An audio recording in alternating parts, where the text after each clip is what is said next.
Ninapenda kwa unyenyekevu mkubwa kuanza kwa kumshukuru sana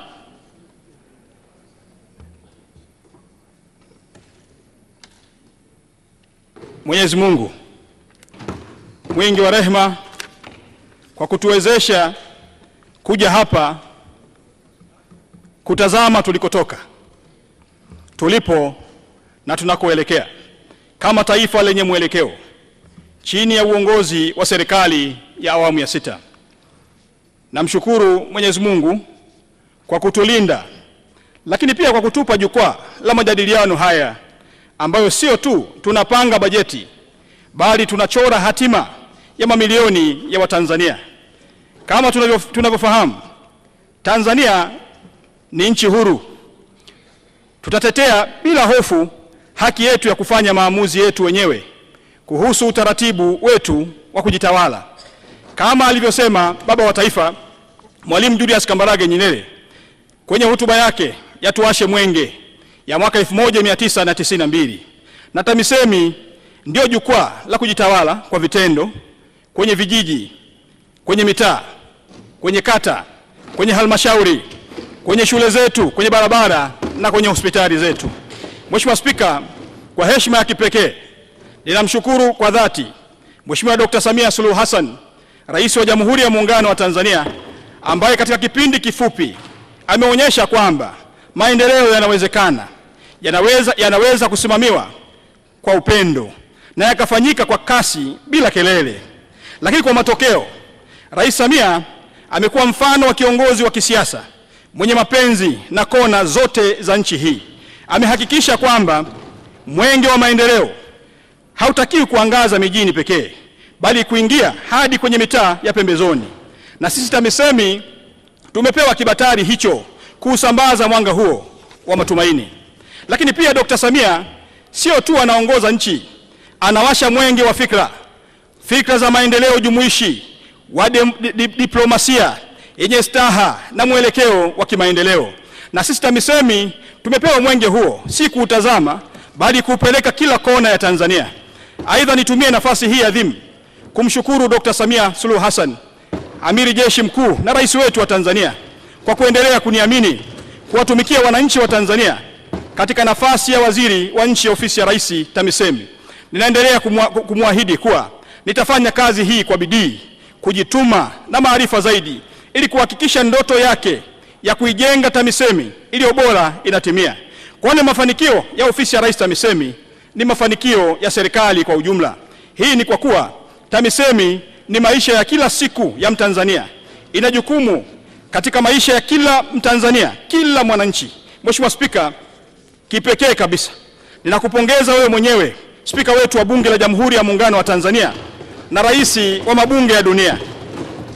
Mheshimiwa Spika, na wana Mbeya nitakuja kuwaambia huko Mbeya tarehe 26 mwezi huu, wiki hii, nitakuja kuwaambia uwezo wako, nafasi yako na kazi kubwa ambayo umeifanya kwa taifa hili. Mheshimiwa Spika, ninampongeza Mheshimiwa Naibu Spika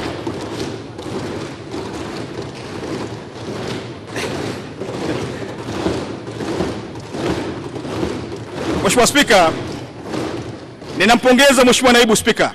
Ninawapongeza viongozi wote wa bunge hili tukufu kwa kuliongoza bunge hili letu kwa hekima, kwa weledi wa hali ya juu. Mheshimiwa Spika, mmeonyesha kwa dhati kuwa bunge hili halisimamii tu bajeti, linajenga historia. Mmejadili hoja hizi kwa uzito wa kitaifa, si kwa muktadha wa maeneo tu. Na kama alivyosema baba wa taifa, tukiendeleza tabia ya kujadiliana bila kugombana, tutakuwa tumewasha mwenge wa ukweli wa demokrasia ya Tanzania. Leo hoja hizi zimekuwa taa ya kuangaza giza la changamoto za wananchi wetu. Mmeonyesha uongozi bora kwa kuhakikisha majadiliano yenye tija yanakuwa msingi wa kujadili au makadirio ya mapato ya matumizi ya serikali, ikiwa ofisi ya Rais TAMISEMI. Mheshimiwa Spika, hakuna anayeweza kubeza maoni, hoja na ushauri uliotolewa na waheshimiwa wabunge, kwa sababu ndani ya maneno yao kuna sauti za wananchi, kuna macho ya jamii na kuna mwanga wa mwelekeo.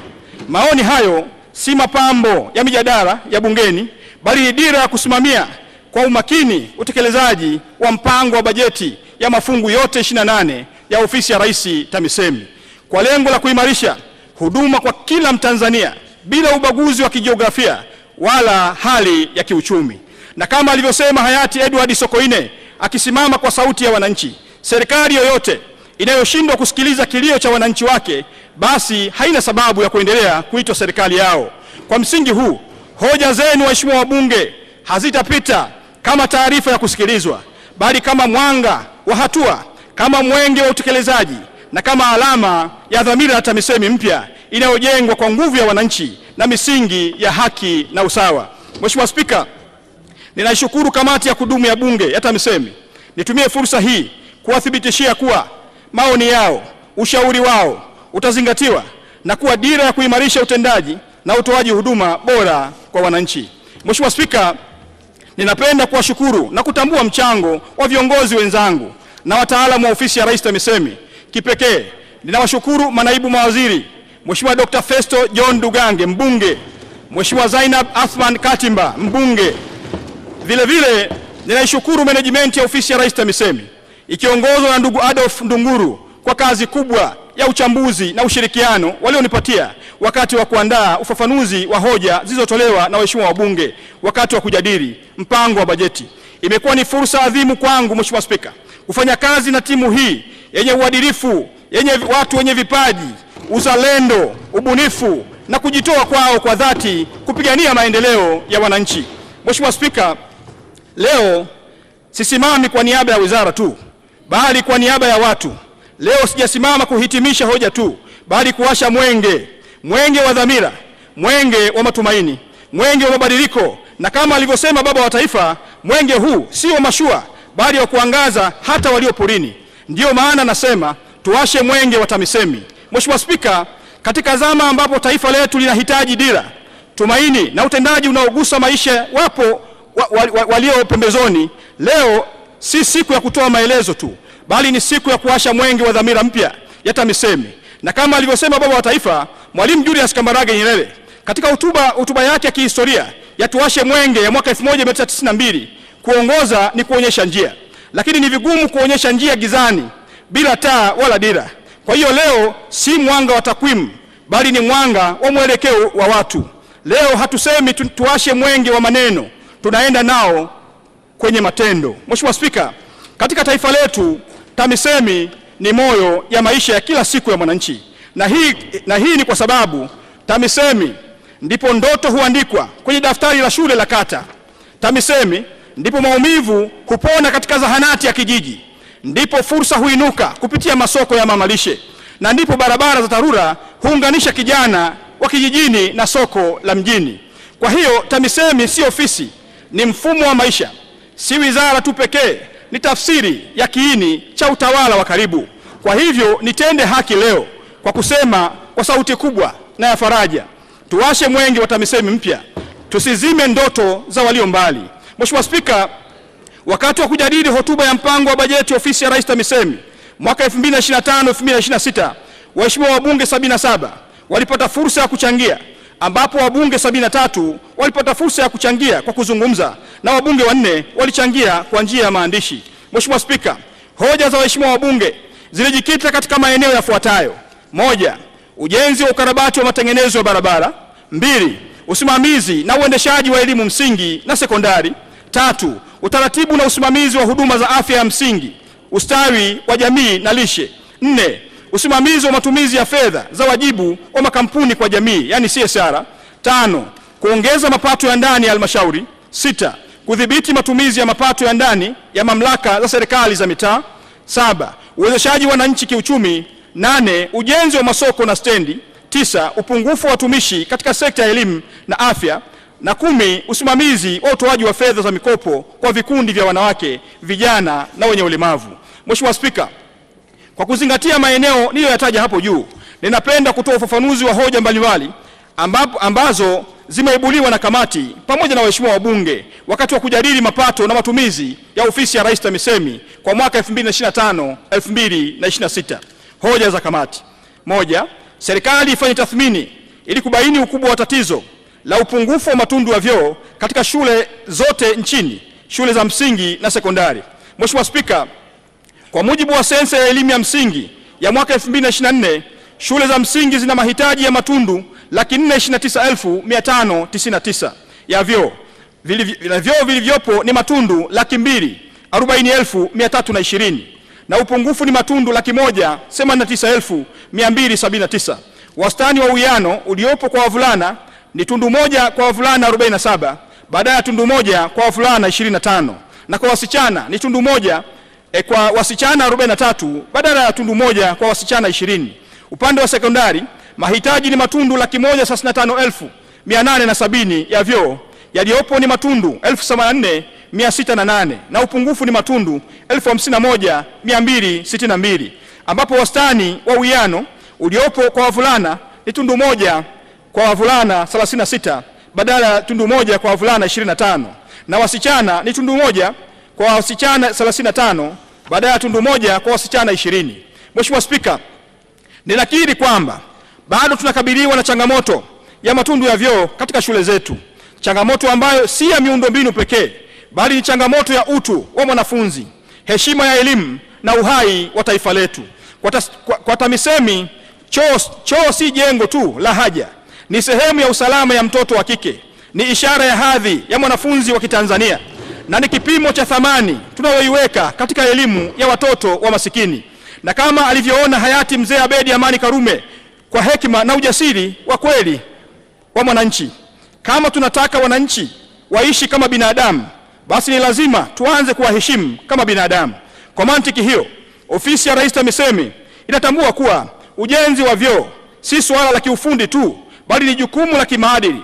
Tutaendelea kuchukua hatua madhubuti kuhakikisha kwamba kila shule nchini inakuwa na mahala pa staha, sio kwa kusoma tu bali pia kwa kuishi kwa heshima. Mheshimiwa Spika, choo cha staha ni haki ya mwanafunzi, ni chozi lisiloonekana lakini lenye kuumiza. Kuwasha mwenge wa heshima shuleni, tuzime giza la aibu ya vyoo visivyofaa. Hii ndio dhamira ya TAMISEMI mpya inayojali uhai wa mwanafunzi kama inavyojali kitabu anachokishika. Mheshimiwa Spika, mkakati wa serikali ni kuendelea kutenga kila mwaka fedha za ujenzi wa matundu ya vyoo kwa shule za elimu ya msingi na sekondari. Mkakati uliopo sasa ni kuhakikisha kuwa kila darasa linalojengwa kunakuwa na ujenzi wa angalau matundu mawili ya vyoo. Aidha, mwaka 2025-2026 serikali imepanga kujenga matundu 28,580 ya vyoo yatakayogharimu zaidi ya shilingi bilioni 66.57 katika shule za msingi na sekondari. Mheshimiwa Spika, kama nilivyosema awali, serikali haijalala katika hili. Lengo ni kuhakikisha shule zetu zinakuwa mahiri salama pa kufundishia na kujifunzia. 2, serikali isimamie fedha zote zinazotokana na CSR zitolewe kwa wananchi kama sheria inavyotaka. Mheshimiwa Spika, Rais wa Jamhuri ya Muungano wa Tanzania Dr. Samia Suluhu Hassan amewahi kusema madini ni fursa na lazima tuyatumie kwa ajili ya maendeleo endelevu. Kutokana na usemi huo, serikali inaendelea kusimamia mipango na fedha za wajibu wa makampuni kwa jamii zinazotolewa kwa wananchi. Aidha, imeendelea kufuatilia utekelezaji wa miradi inayotekelezwa kupitia fedha hizo katika halmashauri husika. Mheshimiwa Spika, ofisi ya Rais TAMISEMI imekubaliana na Wizara ya Madini kuendelea kujenga uelewa wa CSR kwa halmashauri, wamiliki wa leseni za madini na wananchi kuhusu wajibu wa wamiliki wa leseni za madini kwa jamii kama ilivyoelezwa kwenye kifungu namba 105 cha Sheria ya Madini sura namba 123 na kanuni ya 18 ya kanuni za wajibu wa wamiliki wa leseni za madini kwa jamii ya mwaka 2023. Mheshimiwa Spika, kwa kuhakikisha kuwa CSR zinazotolewa na makampuni nje ya sekta ya madini nazo pia zinasimamiwa ipasavyo, ofisi ya Rais TAMISEMI inakamilisha mwongozo wa usimamizi wa CSR nje ya sekta ya madini. Maoni kutoka kwa wadau mbalimbali yamekwisha kusanywa, wakiwemo wanufaika wa CSR katika halmashauri 184, mikoa 26, kampuni na taasisi zinazotoa CSR 17, wizara 7, tume ya madini na tume ya mipango na taasisi 2 zinazoguswa na makampuni yanayotoa CSR. Aidha, baada ya kukamilisha uchambuzi na kuboresha rasimu iliyoandaliwa, itawasilishwa kwenye kamati ya kudumu ya Bunge ya TAMISEMI ili kupata maoni yao kabla ya kukamilisha, lengo ni mwongozo huo kuanza kutumika katika mwaka 2025-2026. 3. Serikali unde kamati ndogo itakayokuwa na jukumu la kufanya utafiti na kutoa maoni kuhusu namna bora ya utoaji wa matumizi ya fedha zinazotokana na CSR. Mheshimiwa Spika, sheria inayosimamia utoaji wa matumizi ya fedha za CSR ipo chini ya Wizara ya Madini, ambayo inatekelezwa chini ya kanuni za wajibu wa wamiliki wa leseni za madini na wananchi kuhusu wajibu wa wamiliki wa leseni za madini, yani CSR, za mwaka 2023. Kanuni ya 9 fasili ya pili ya kanuni hizo inatoa nafasi kwa waziri mwenye dhamana ya masuala ya serikali za mitaa kwa kushirikiana na waziri mwenye dhamana ya masuala ya fedha kuunda kamati ya pamoja ambayo jukumu lake itakuwa ni kuwashauri mawaziri husika kuhusu mpango wa CSR inayowasilishwa kwa ajili ya idhini. Mheshimiwa Spika, serikali itaendelea kuimarisha kamati za ushauri zinazopitia mipango ya CSR. Aidha, maoni ya kamati ya kuunda timu ya utafiti yatafanyiwa kazi. Mheshimiwa Spika. 4. Usimamizi wa maeneo ya wazi ya mapumziko ya umma. Mheshimiwa Spika, mamlaka ya serikali za mitaa hususan miji na majiji yote nchini ziweke mikakati ya kutenga maeneo mahsusi kwa ajili ya mapumziko ya wananchi, na serikali iandae mwongozo wa utengaji, uendelezaji na ulinzi wa maeneo ya mapumziko ya wananchi ili asipangiwe matumizi mengine. Mheshimiwa Spika, mwongozo wa utekelezaji wa mipango kabambe wa mwaka 2022 unatoa maelekezo ya utengaji, uendelezaji na ulinzi wa maeneo ya mapumziko ya umma. Aidha, ofisi ya Rais TAMISEMI itasimamia mamlaka za miji na wilaya zote nchini zihakikishe kuwa maeneo yaliyotengwa kwa ajili ya mapumziko ya umma yanalindwa, yanaendelezwa na kusimamiwa kama yalivyopangwa. 5. Serikali iweke mpango mkakati wa kupeleka vifaa vya maabara kwenye shule 26 za sayansi za wasichana na mikoa bila kuathiri mpango uliowekwa wa upelekaji wa vifaa vya maabara katika shule nyingine za sekondari nchini. Mheshimiwa Spika, vifaa vya maabara kwa shule 486 vimekwisha nunuliwa katika awamu 2. Usambazaji wa awamu ya kwanza unahusisha shule 231 zikiwemo shule 26 za sayansi za wasichana za mikoa. Hadi sasa, Mheshimiwa Spika, shule 8 kati ya 26 za wasichana za mikoa zimepokea vifaa hivyo na kusambazaji katika shule 18 zilizobakia unaendelea. Vifaa vya maabara na kemikali kwa awamu ya pili kwa ajili ya shule 255 zilizobaki zinatarajiwa kupokelewa na kusambazwa kabla ya tarehe 30 mwezi Juni 2025. Aidha, serikali imenunua na kusambaza kemikali za maabara katika shule ya sekondari 231 za kata. 6. Serikali ibuni chanzo cha kudumu cha fedha kwa ajili ya ununuzi wa vifaa vya maabara kwa shule za sekondari nchini. Mheshimiwa Spika, serikali imekuwa ikitoa fedha za ununuzi wa vifaa vya maabara kwa shule za sekondari nchini kupitia ruzuku ya uendelezaji wa shule. Vile vile, ununuzi wa vifaa vya maabara hufanyika kupitia utekelezaji wa miradi mbalimbali ikiwemo miradi ya kuimarisha elimu ya sekondari, mpango wa lipa kulingana na matokeo na michango ya wadau. Hivyo serikali itaendelea kuimarisha mpango wa bajeti kwa ajili ya ununuzi wa vifaa vya maabara na kemikali za maabara ili kuhakikisha vinapatikana kwa uhakika na wakati kwa ajili ya ujifunzaji na kufundishia. 7. Usimamizi na uendelezaji wa shule za mchepuo wa Kiingereza katika halmashauri. Mheshimiwa Spika, tumeshauriwa halmashauri kuacha kabisa kujihusisha na ujenzi wa shule za mchepuo wa Kiingereza kwa kutumia fedha yoyote ile ya serikali na kutoza ada kubwa kuwa inakwenda kinyume na mpango wa serikali wa utoaji wa elimu bila ada. Lakini pili, tumeshauriwa halmashauri zenye uhitaji wa kuanzisha shule za mchepuo wa Kiingereza ziombe kibali kutoka ofisi ya Rais TAMISEMI. Na 3, shule za mchepuo wa Kiingereza katika halmashauri zianzishwe zikiwa na utawala wake binafsi na zitumie rasilimali watu wake na zisitumie rasilimali za watu kutoka serikalini. Serikali warejeshe katika shule zao za awali walimu waliochukuliwa kutoka shule za umma na kupelekwa kwenye shule za mchepuo wa Kiingereza serikalini. Mheshimiwa Spika, ninaomba kulitaarifu bunge lako tukufu kuwa ofisi ya Rais TAMISEMI imepokea hoja hii na itafanya uchambuzi wa kushirikiana na wizara inayosimamia sera ya elimu ili kupata utekelezaji mzuri kuhusu hoja hii. 8.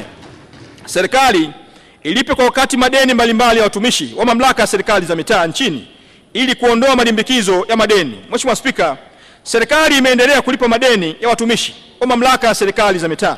Katika mwaka 2023-2024 shilingi bilioni 116.08 zimetolewa kwa ajili ya kulipa madeni ya watumishi, ambapo mishahara ni shilingi bilioni 32.22 na madeni yasiyo mishahara ni shilingi bilioni 83.85.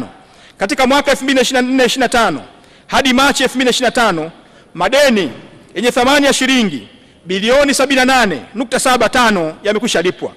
Kati ya fedha hizi shilingi bilioni 16.32 ni madeni ya mishahara na shilingi bilioni 62.43 ni madeni yasiyo ya mishahara yanayojumuisha fedha za uhamisho, likizo na stahiki za watumishi. Ofisi ya Rais TAMISEMI kupitia ofisi za wakuu wa mikoa, Mheshimiwa Spika, imekamilisha zoezi la uhakiki wa madeni ya watumishi yasiyo ya mishahara kufikia mwaka 2023-2024. Lakini nasisitiza kuwa, Mheshimiwa Spika, zipo halmashauri 36 zimeonekana zina uwezo wa kulipa zenyewe kutokana na mapato yao ya ndani, na zielekeza Mheshimiwa Spika zilipe mara moja. Na zile halmashauri 145 zisizo na uwezo, taarifa ya uhakiki wa madeni Mheshimiwa Spika imekwisha wasilishwa Wizara ya Fedha kwa ajili ya kuendelea na hatua zinazofuata. Mheshimiwa Spika, serikali imedhibiti uzalishaji wa madeni mapya ya kimshahara kwa kuingiza kwa wakati watumishi wote wanaoajiriwa kwa mara ya kwanza katika payroll ya serikali, kwa kuhakikisha marekebisho ya mishahara yanafanyika kabla ya mtumishi kupata barua ya kupanda daraja na kuingizwa kwenye payroll ya serikali, posho za watumishi wanaokaimu madaraka. Aidha, uzalishaji wa madeni yasiyo ya kimshahara yamedhibitiwa kwa kutoa ruzuku kwa ajili ya gharama za likizo, uhamisho na stahiki za viongozi. 9. Utengaji wa fedha za mikopo ya vikundi vya wanawake, vijana na wenye ulemavu inayotokana na 10% ya mapato ya ndani unatofautiana kati ya halmashauri moja na nyingine. Kuna halmashauri ambazo zinatenga fedha kwa kutumia mapato ya ndani yote na kuna halmashauri ambazo zinatenga kwa kutumia mapato ya ndani yaliyotengwa kwenye fungu la maendeleo. Serikali inashauriwa kuandaa mwongozo mmoja utakaotumika kwa ajili ya kutenga fedha hizo katika halmashauri zote nchini. Mheshimiwa Spika, tumeipokea hoja hii. Mikopo ya vikundi vya wanawake, vijana na wenye ulemavu inatolewa kwa mujibu wa sheria ya fedha za serikali za mitaa sura namba 290 kifungu cha 37 na kanuni za usimamizi wa utoaji wa mikopo kwa wanawake, vijana na wenye ulemavu za mwaka 2024. Kwa mujibu wa sheria, Mheshimiwa Spika, mikopo hiyo inatengwa kutokana na 10% ya mapato ya ndani yasiyolindwa ambayo yanajumuisha kwenye fedha za maendeleo za mapato ya ndani ya halmashauri. Aidha, ofisi ya Rais TAMISEMI ilikwisha toa maelekezo mahususi na kuwafundisha wataalamu katika halmashauri zote nchini wanaohusika na utoaji wa mikopo. Vile vile ofisi ya Rais TAMISEMI imekwisha toa kwa mara nyingine maelekezo hayo kwa mikoa yote kwa ajili ya kukokotoa mikopo ya vikundi vya wanawake, vijana na wenye ulemavu. 10. Mamlaka ya serikali za mitaa nchini ziendelee kubuni vyanzo vipya vya mapato mbali na tozo za ushuru wa mazao na ambayo havitawakandamiza wananchi. Mheshimiwa Spika, ofisi ya Rais TAMISEMI kwa kushirikiana na Wizara ya Fedha imeandaa mwongozo ambayo inawezesha mamlaka ya serikali za mitaa kubuni vyanzo vya mapato vya ndani kulingana na fursa zinazopatikana katika maeneo husika. Aidha, serikali inahimiza halmashauri kuendelea kujikita kwenye uwekezaji wa miradi ya uzalishaji ya vitega uchumi vyenye tija katika kuongoza mapato ya halmashauri kwa kutumia vyanzo mbadala vya kugharamia miradi. Pia ofisi ya Rais TAMISEMI inaendelea kutoa mafunzo kwa mikoa na mamlaka ya serikali za mitaa kuhusu namna ya uibuaji wa vyanzo vipya vya mapato, kuwezesha uandishi wa miradi ya kimkakati na matumizi ya mifumo ya kielektroniki katika kuongeza ukusanyaji na udhibiti wa upotevu wa mapato. Mheshimiwa Spika, kutokana na hatua hizo, bajeti ya mapato ya ndani ya halmashauri imeongezeka kutoka shilingi bilioni 814 mwaka 2020-2021 hadi shilingi trilioni 1.35 kwa mwaka 2024-2025, sawa na ongezeko la 66%. Aidha, makusanyo ya mapato yameongezeka kutoka shilingi bilioni 757.05 mwaka 2020-2021 hadi shilingi trilioni 1.15 mwaka 23-24 sawa na ongezeko la asilimia 57, na mwaka 2024-25 makusanyo yanatarajiwa kufikia shilingi trilioni 1.35 sawa na asilimia 79, ambapo hadi Machi shilingi trilioni 1.04 sawa na asilimia 77 zimekwisha kusanywa. Mheshimiwa Spika, naomba nithibitishie bunge lako tukufu kuwa ubunifu wa vyanzo vipya vya mapato ni moja kati ya vigezo mbalimbali vya kupima utendaji wa viongozi wa mamlaka za serikali za mitaa. Mheshimiwa Spika, naomba sasa nije kwenye hoja za wabunge zilizotolewa kwa kuzungumza. Mheshimiwa Spika, katika mjadala wa hoja za bajeti, Mheshimiwa Mrisho Gambo, mbunge wa Arusha mjini, aliwasilisha tuhuma nzito kuhusu miradi miwili mikubwa inayotekelezwa na halmashauri ya jiji la Arusha, yaani ujenzi wa jengo la utawala la halmashauri na ujenzi wa soko la Semunge. Katika yote mawili, aliibua hoja zinazodai kuwepo kwa upotevu mkubwa wa fedha za umma, matumizi mabaya ya madaraka na mchanganyiko wa vipimo uliopelekea malipo yasiyo halali. Mheshimiwa Spika, kwa heshima kubwa, kwa heshima ya bunge hili na kwa maslahi ya taifa, nina wajibu wa kuweka bayana ukweli wa mambo haya. Taarifa ya uchunguzi na ufuatiliaji imekamilika. Kwa kibali chako Mheshimiwa Spika, tutakuwa tayari kuiwasilisha mbele ya bunge lako hili tukufu kwa namna utakavyoona inafaa. Lakini kwa unyenyekevu mkubwa, niruhusu niseme maneno ya mwisho kabisa. Mheshimiwa Spika, TAMISEMI ni wananchi na TAMISEMI ni serikali hasa. TAMISEMI ni serikali hasa. Niwathibitishie Watanzania, hakuna senti ya Watanzania iliyopotea katika miradi yote hii miwili. Mheshimiwa Spika, ni muhimu tutofautishe hoja za kujenga na lugha za kuchomea. Tuhuma zisizo na mzizi si hoja, ni cheche za siasa ambazo hazifai kuweka ndani ya taasisi zenye misingi ya sheria. Miradi ya maendeleo haijengwi kwa maneno bali kwa mchakato. Tuhoji kwa hoja na tusihukumu kwa jazba. Mheshimiwa Spika, TAMISEMI itaendelea kulinda uwazi, kuchukua hatua za uwajibikaji na kuhakikisha taasisi zake haziingii katika hofu ya sababu ya siasa za majukwaa. Kama kuna jambo la kuchunguzwa, tutalifuatilia hasa, lakini kama ni juhudi za kuwaza visasi kupitia minong'ono ya kisiasa, serikali hii haitatoa nafasi hiyo. Ujenzi, ukarabati wa matengenezo ya barabara. Mheshimiwa Spika, ninatambua uwepo wa changamoto za ujenzi, ukarabati na matengenezo ya barabara katika maeneo mbalimbali nchini. Katika kushughulikia changamoto hiyo, serikali imeendelea kutenga fedha kupitia TARURA kwa ajili ya ujenzi wa matengenezo na ukarabati wa barabara, ambapo bajeti imeongezeka kutoka shilingi bilioni 275 mwaka 2020-2021 hadi shilingi bilioni 772 mwaka 2024-2025, sawa na ongezeko la asilimia 180.8 ya fedha ya ndani. Aidha, serikali kwa kushirikiana na benki ya CRDB imeratibu uanzishwaji wa hati fungani ya miundombinu iitwayo Samia Infrastructure Bond iliyolenga kukusanya shilingi bilioni 150, ambapo hadi dirisha la ununuzi wa hisa ilipofungwa shilingi bilioni 323 sawa na asilimia 215.33 zimekusanywa na zitatumika kuwakopesha kwa masharti nafuu makandarasi watakaoingia mikataba ya kazi za TARURA. Mheshimiwa Spika, ofisi ya Rais TAMISEMI kupitia TARURA iliidhinishiwa fedha za dharura shilingi bilioni 71.46 kwa ajili ya kugharamia matengenezo ya miundombinu ya barabara zilizoathiriwa na mafuriko ya maji ya mvua. Kati ya fedha hizo shilingi bilioni 50 ni nyongeza ya bajeti kwa mwaka 24-25, ambapo hadi Machi 2025 shilingi bilioni 8 zimepokelewa. Mheshimiwa Spika, mwaka 2025-26 ofisi ya Rais TAMISEMI imepanga kutumia shilingi trilioni 1.18 kwa ajili ya ujenzi, matengenezo, ukarabati wa miundombinu ya barabara na usafirishaji wa vijijini na mijini. Ofisi ya Rais TAMISEMI itahakikisha inaendelea kutoa fedha za ujenzi, ukarabati na matengenezo ya barabara. Hii inatokana na ukweli kuwa kila kilomita mpya ya barabara inayojengwa ni daraja kati ya umaskini na maendeleo, njia ya mtoto kufika shuleni, mama kufika hospitali na mkulima kupeleka mazao sokoni na taifa kusonga mbele.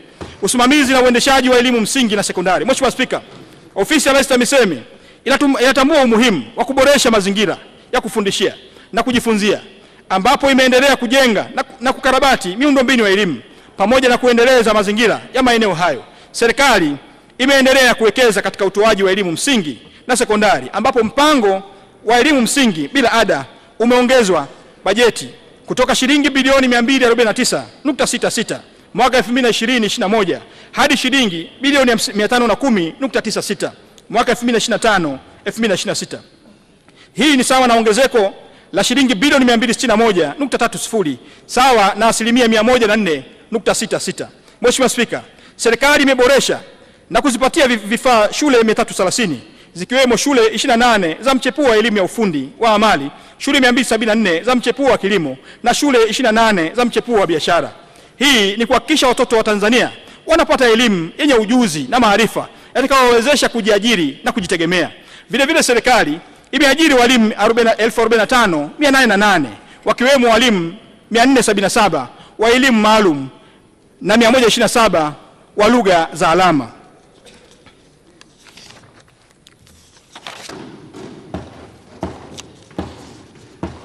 Mheshimiwa Spika,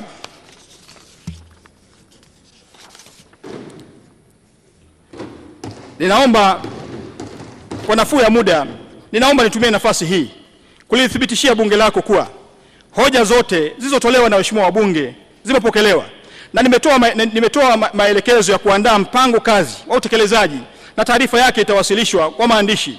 Niwahakikishie waheshimiwa wabunge kuwa tunathamini sana mchango yao na kila hoja iliyotolewa itapatiwa majibu au ufafanuzi. Ndio maana tunasema tumewasha mwenge, si mwenge wa siasa tupu, bali ni mwenge wa dhamira, mwenge wa matumaini, kwamba hakuna mtoto anayepaswa kukatishwa masomo kwa kukosa dawati. Hakuna mkulima anayepaswa kuozewa kwa mazao yake mashambani kwa kukosa barabara. Hakuna kijana anayepaswa kugeuka mwizi kwa kukosa fursa. Kwa maneno ya Mwalimu, Tanzania ni nchi huru. Tutatetea bila hofu haki yetu ya kufanya maamuzi yetu wenyewe kuhusu taratibu wetu wa kujitawala. Na TAMISEMI kwa niaba ya serikali ya awamu ya 6 tupo mstari wa mbele kutekeleza dhamira hiyo. Waheshimiwa wabunge, ni nani anayetaka TAMISEMI kuwa gulio la kisiasa badala ya kuwa chombo cha mabadiliko halisi? Kama alivyosema Mwalimu, CCM isiyo na itikadi itakuwa ni soko huru la wanufaika la wanaotafuta vyeo. Hali kadhalika TAMISEMI isiyo na dira itakuwa ni orodha ya mafungu ya bajeti na taasisi na si mabadiliko. Leo si tu tunahitimisha hoja ya kibajeti, bali tunaanza ukurasa mpya wa utendaji. Ninatamani sana Mheshimiwa Spika, baada ya bajeti hii wananchi waseme bunge la mwaka 2025 liliandika historia ya mabadiliko ya kweli. Tuwashe mwenge huu, tuwashe kwa wengine. Tusikubali mwanga huu uzimike kwa sababu ya hofu, uzembe au ukosefu wa dhamira. Mheshimiwa Spika, napenda pia kutumia nafasi hii kutoa maelekezo mahususi kwa wakuu wa mikoa na wilaya wajikite kikamilifu katika kulinda amani, mshikamano wa kitaifa na ufanisi wa utendaji wa serikali katika maeneo yao. Hamtakiwi wakuu wa mikoa na wakuu wa wilaya kuwa watazamaji wa migogoro, bali wazima moto wa chokochoko na walinzi wa misingi ya haki, maendeleo na umoja wa kitaifa. Utulivu wa nchi unaanza pale ambapo viongozi wa chini wanatimiza wajibu wao bila kusubiri maagizo kutoka juu. Tuwashe mwenge wa ulinzi wa jamii, tuzime cheche za migogoro midogo inayoweza kuwa ni moto mkubwa katika taifa hili. Mheshimiwa Spika, sasa ninaomba bunge lako likubali kuidhinisha makadirio ya mapato na matumizi kwa mwaka 2025-2026 yenye jumla ya shilingi trilioni 11 bilioni 782 milioni 984,202 kwa ajili ya ofisi ya Rais TAMISEMI na taasisi zote zilizo chini yake, fungu namba 56, tume ya utumishi wa walimu, fungu namba 2 na mafungu 26 ya mikoa yakijumuisha halmashauri 184. Mheshimiwa Spika, ninaomba kutoa hoja. Waheshimiwa wabunge, hoja imeungwa mkono. Asante sana.